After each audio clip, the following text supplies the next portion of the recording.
Hello friend, welcome back to my channel. તો આજે આપણે બનાવવાના છે બેસનના લાડુ.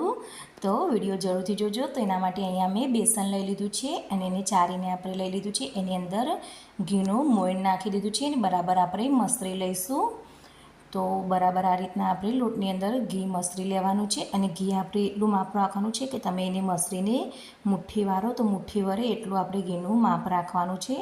તો ઘી નાખીને પણ મેં ફરીથી લોટને ચાળી લીધો છે એટલે એકદમ સરસ એના ગાંઠા હોય તો પણ નીકળી જાય. તો આપણે આ રીતના મુઠ્ઠી વારીએ તો વારે એ રીતનું આપણે એની અંદર મોઈન ઘીનું નાખી દેવાનું છે. અને હવે આપણે થોડુંક ગરમ પાણી હુંફાળું પાણી કરી લઈશું અને એનાથી લોટ બાંધીશું. તો આપણા લાડુ એકદમ સોફ્ટ બનીને તૈયાર થશે. તો એ વાતનું ખાસ ધ્યાન રાખવાનું કે લોટ બાંધતી વખતે આપણે હુંફાળું જ પાણી લેવાનું છે અને લોટ એકદમ કઠણ બાંધવાનો છે. એટલે થોડું થોડુંક પાણી નાખતા જઈને આ રીતના બરાબર મસળીને લોટ બાંધી દેવાનો છે. તો લોટ આપણે જે ભાખરીનો હોય એના કરતાં પણ થોડુંક વધુ કઠણ રાખવાનો છે. તો આ રીતના મસળતા જઈશું એટલે બરાબર એવો મિક્સ થતો જાય. તો આ રીતના દબાવીને લોટ બાંધીને મેં અહીંયા તૈયાર કરી લીધું છે. તમે જોઈ શકો છો કે એકદમ કઠણ એવો લોટ આપણો બંધાયો છે. હવે આપણે એના નાના નાના મૂઠિયા કરી લઈશું.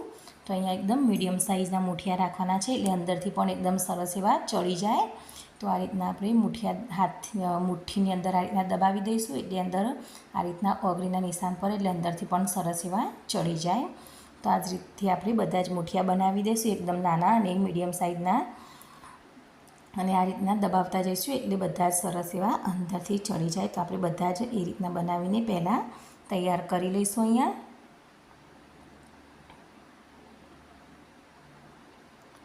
તો તમે જોઈ શકો છો કે બધા જ મૂઠિયા આપણે એકદમ સરસ એવા પાતળા અને મીડિયમ સાઇઝ એ રીતના બનાવીને તૈયાર કરી લીધા છે. અને અહીંયા મેં તેલ ગરમ કરવા મૂકી દીધું હતું.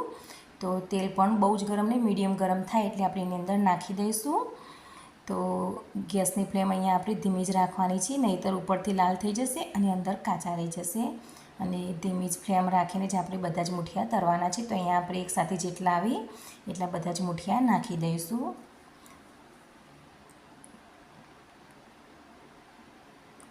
અને આપણે તરત નથી હલાવવાનું, થોડી વાર એમના એમ એને ચડવા દેવાના છે. તો એક સાઈડથી ચડે પછી આપણે આ રીતના એને ફેવરી લઈશું અને બીજી સાઈડથી પણ ચડવી લઈશું.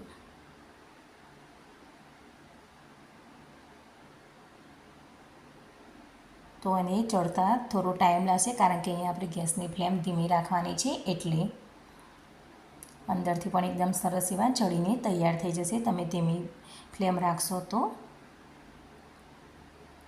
તો આ રીતના આપણે અવર કરતા જઈશું એટલે બંને સાઈડથી સરસ એવા ચડી જાય.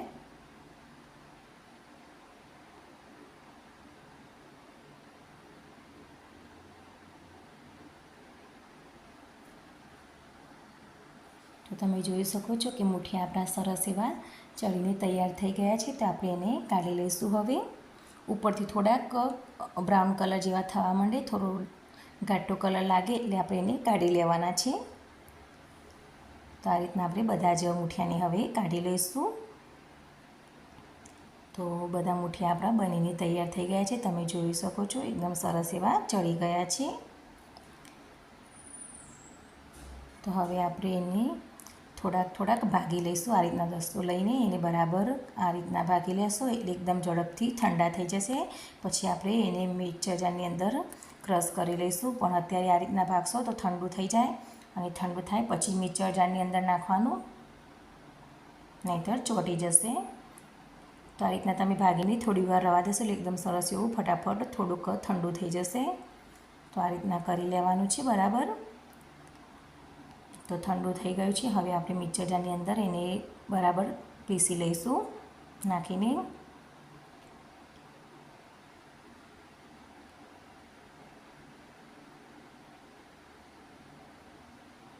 તો એકસાથે જેટલું આવે એટલું આપણે નાખી દેવાનું છે. તો એકદમ સરસ એવું આપણું કરકરું ચૂરમું બનીને તૈયાર થઈ ગયું છે. તમે જોઈ શકો છો એને મેં ફરીથી પણ બાજરાની ચાળણીથી ચાળી લીધું છે. જે આપણે ચોખા ચાળવાની કે બાજરી ચાળવાની ચાળણી આવે એનાથી ચાળી લેવાનું, મોટા કાણાવાળીથી, એટલે એકદમ સરસ એવું બનીને તૈયાર થઈ જશે. હવે એની અંદર મેં ઘી ઉમેરીને આ રીતના બરાબર મિક્સ કરી લીધું છે. તમારે હજુ પણ ઘીનું પ્રમાણ વધારે રાખવું હોય તો તમે રાખી શકો છો.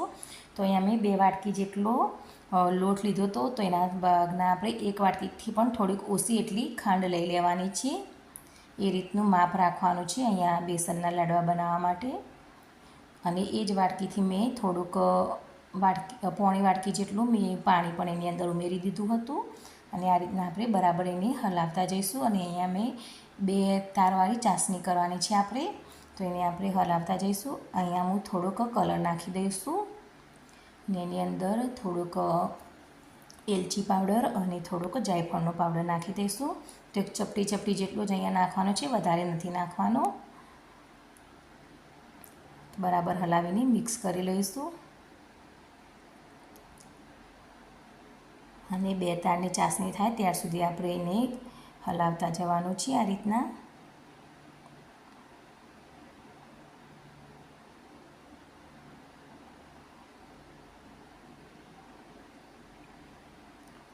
તો હવે આપણી ચાસણી બનીને તૈયાર થઈ જવા આવી છે, તમે જોઈ શકો છો.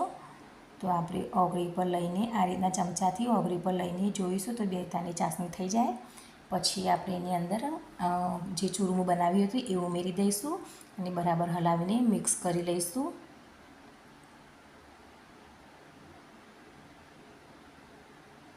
તો તમને જો વધારે મીઠું પસંદ હોય તો અહીંયા તમે ખાંડનું પ્રમાણ વધારવું હોય તો વધારી પણ શકો છો.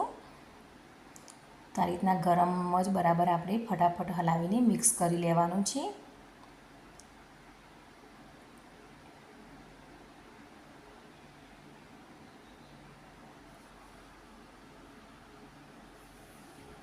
તો તમે જોઈ શકો છો કે એકદમ બરાબર આપણું ચૂરમું ચાસણીના ભેગું બરાબર એવું સરસ મિક્સ થઈ ગયું છે. હવે આપણે થોડું હાથમાં લઈ શકીએ એ રીતનું થોડુંક ઠંડુ થવા દઈશું.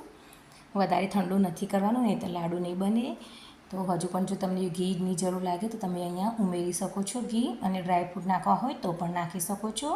તો આ રીતના હું બધી મીડિયમ સાઇઝની લાડુળી બનાવી દઈશ. તમને જે રીતની પસંદ હોય નાની મોટી એ રીતની તમે બનાવી શકો છો. તો આ રીતના આપણે બધી જ લાડુળી બનાવી દેવાની છે.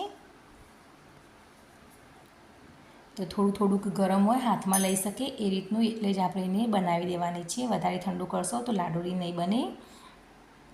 તો આ રીતના આપણે બધી જ લાડુળી બનાવીને તૈયાર કરી લઈશું. તો તમે જોઈ શકો છો કે એકદમ સરસ એવા આપણા બેસનના લાડુ બનીને તૈયાર થઈ ગયા છે. તો એકદમ સરસ અંદરથી પણ સોફ્ટ બન્યા છે. તો તમે પણ એકવાર આ રીતના જરૂરથી બનાવજો. અને જો તમને મારો વિડીયો પસંદ આવ્યો હોય તો વિડીયોને લાઈક જરૂરથી કરજો. અને ચેનલમાં નવા હોય તો ચેનલને સબસ્ક્રાઈબ પણ જરૂરથી કરજો. Thank you.